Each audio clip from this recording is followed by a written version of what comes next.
Hi అండి. ఈ question paper వచ్చేసి మనకి టెట్ 2018 పేపర్ అండి. పేపర్ 2ఏకి సంబంధించి maths and science paper 2 paper అనమాట. ఇందులో వచ్చేసి ఈరోజు మనం సైకాలజీ బిట్స్ చూద్దామండి.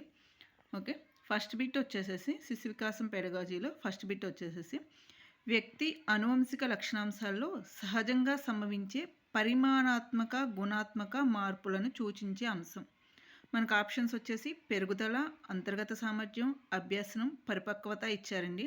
మనకి ఇక్కడ ఇచ్చింది పరిమాణాత్మక గుణాత్మక అన్నారండి.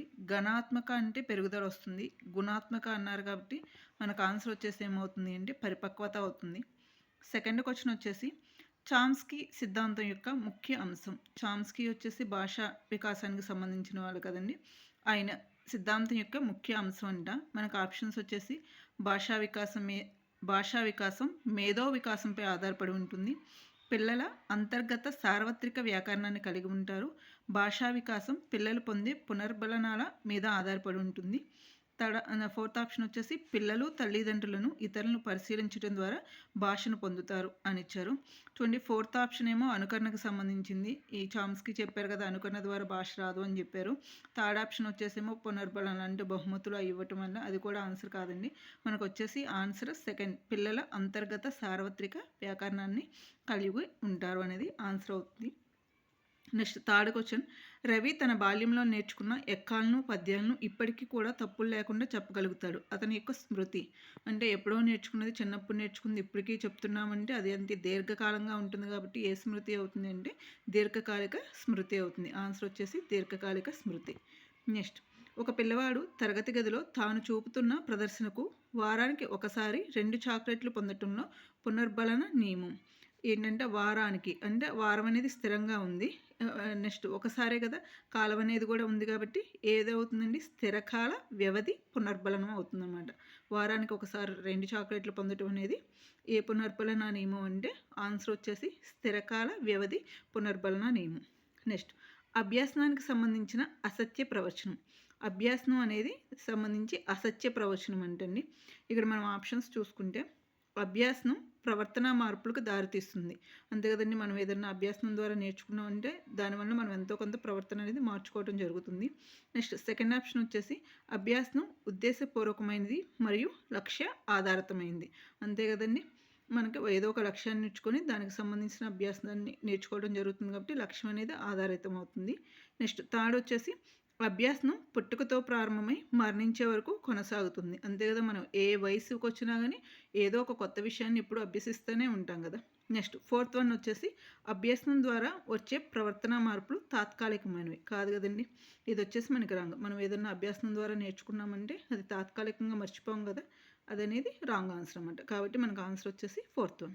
నెక్స్ట్, ఒక వ్యక్తిలో ఘనతను సాధించాలనే ఆకాంక్షే ఆ ఘనతను సాధించేలా చేయటాన్ని ఇలా అంటారు. మనం ఏదైనా సాధించాలి అనే ఆకాంక్ష ఉందనుకోండి, ఆకాంక్షకి తగ్గట్టుగా సాధన చేయాలి కదా, దాన్నే మనం ఏమంటామంటే సాధనా ప్రేరణ అంటారనమాట. నెక్స్ట్, గత అభ్యాసనం ప్రస్తుత అభ్యాసన విషయాల పునఃస్మరణకి ఆటంకం కలిగించడం అనేది అంటే ఇంతకుముందు నేర్చుకున్నది కొత్తగా నేర్చుకునేదానికి అడ్డంకి కలిగితే కనుక అదేమవుతుందండి పురోగమన అవరోధం. నెక్స్ట్, ఎన్సిఎఫ్ 2005 ప్రకారం మూల్యాంకనం యొక్క ప్రధాన ఉద్దేశం. మనకి ఆప్షన్స్ వచ్చేసి బోధనాభ్యాసన ప్రక్రియ జరిగే విధానాన్ని అంచనా వేయటం. సెకండ్ ఆప్షన్ వచ్చేసి విద్యార్థి యొక్క విద్యా విషయక ప్రగతిని కొలవటం. థర్డ్ ఆప్షన్ వచ్చేసి బోధనాభ్యాసన ప్రక్రియలో ఉపాధ్యాయుడు అనేవాళ్ళు విద్యార్థి ఏమి సాధించారు అన్న విషయాన్ని కొలవటం.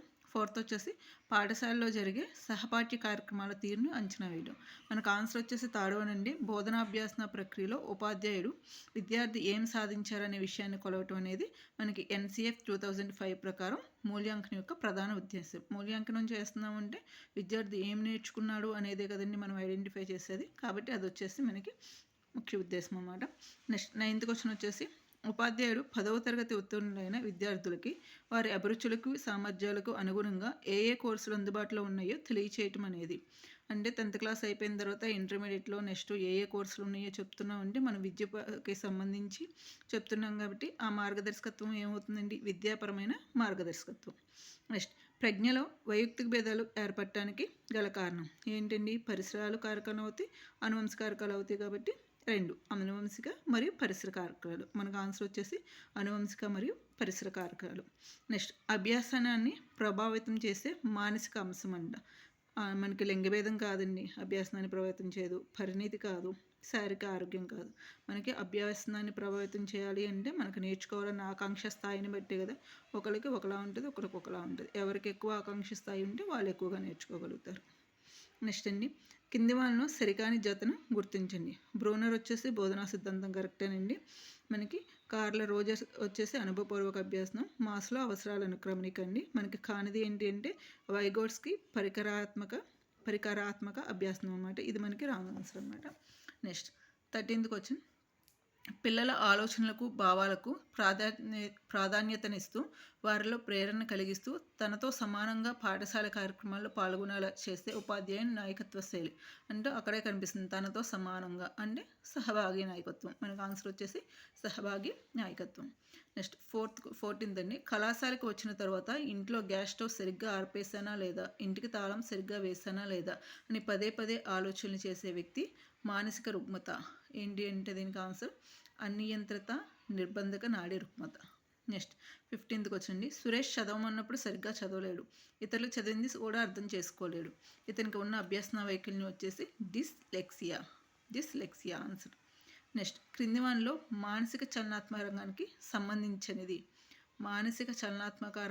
సంబంధించినది ఏంటిదండి? ఆన్సర్ వచ్చేసి అనుకరణ, స్వాభావీకరణం, హస్తలాఘవం. ఈ మూడు కూడా మానసిక చలనాత్మక రంగానికి సంబంధించినది. కానిది వచ్చేసేసి మూల్యాంకనం. నెక్స్ట్, వికాసం నవజాత దశలో వేగంగా, బాల్య దశలో తక్కువగా ఉండి తిరిగి కౌమార దశ చేరే నాటికి వేగవంతమవటంలోని వికాస సూత్రం. అంటే తక్కువగా ఎక్కువగా అంటే ఒకేలా ఉండదు, అంటే ఒకే విధంగా సాగదు. కాబట్టి మనకు వచ్చి సూత్రం ఏంటి? వికాసం అన్ని దశల్లో కూడా ఒకే విధంగా సాగదు. నెక్స్ట్, సంజ్ఞానాత్మక వికాసాన్ని ఇలా కూడా అంటారు. ఏమంటారండి? మానసిక వికాసం అంటారు. నెక్స్ట్, విద్యా హక్కు చట్టం 2009 ప్రకారం 6 నుండి 8 తరగతులకు ఒక విద్యా సంవత్సరానికి నిర్దేశించబడిన కనీస బోధనా గంటలు. ఆన్సర్ వచ్చేసి 1000 అండి. 6 నుండి 8 తరగతులకి మామూలుగా రోజులైతే 220 రోజులు, పని గంటలు అయితే 1000. అదే 1 to 5 అయితే కనుక 200 days, గంటలు వచ్చేసి 800. ఉపాధ్యాయ సమస్యల ప్రశ్నలను విద్యార్థుల ముందుంచి వారితో ఆలోచన రేకెత్తిస్తూ మేధోమథనానికి తావిచ్చి స్వయంగా చేసే అభ్యాసం అండి. ఏమవుతుంది? అన్వేషణాత్మక అభ్యాసం. వాళ్ళందరూ వాళ్ళే ఆలోచనలకు రేకెత్తిస్తూ వాళ్ళందరూ వాళ్ళే కనుగొలా చేసేది అన్వేషణాత్మక అభ్యాసం. ఏ వ్యక్తిని అధ్యయనం చేయాలనుకుంటున్నామో ఆ వ్యక్తి నుంచే సమాచారం సేకరించే పద్ధతి ఏంటండి? అంతర్పరిశీలన పద్ధతి.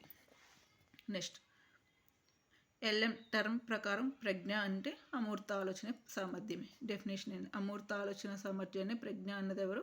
టర్మ్. శామ్కు వారి కుటుంబ సమస్యలో పాల్గొనటం ఇష్టం లేదు అని వాళ్ళ అమ్మను నిరుత్సాహపరచడం కూడా ఇష్టం లేదు. ఇక్కడ సంఘర్షణ. రెండూ ఇష్టం లేని ఇవే కాబట్టి పరిహారం. ఒకటి ఇష్టం ఉండి ఒకటి ఇష్టం లేదంటే ఉపగమ పరిహారం. మనకి ఇక్కడ రెండూ కూడా ఇష్టం లేవు కాబట్టి పరిహారం.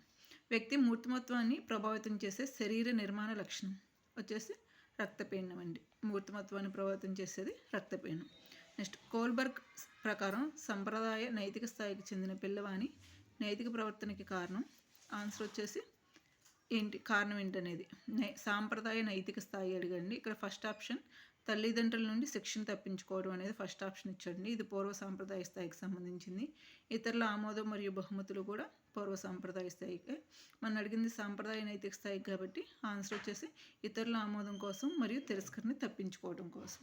నెక్స్ట్ క్వశ్చన్, నటించడం, అభినయించడం ద్వారా పాఠ్యాంశాలని సులభంగా నేర్చుకునే అభ్యాసకులు.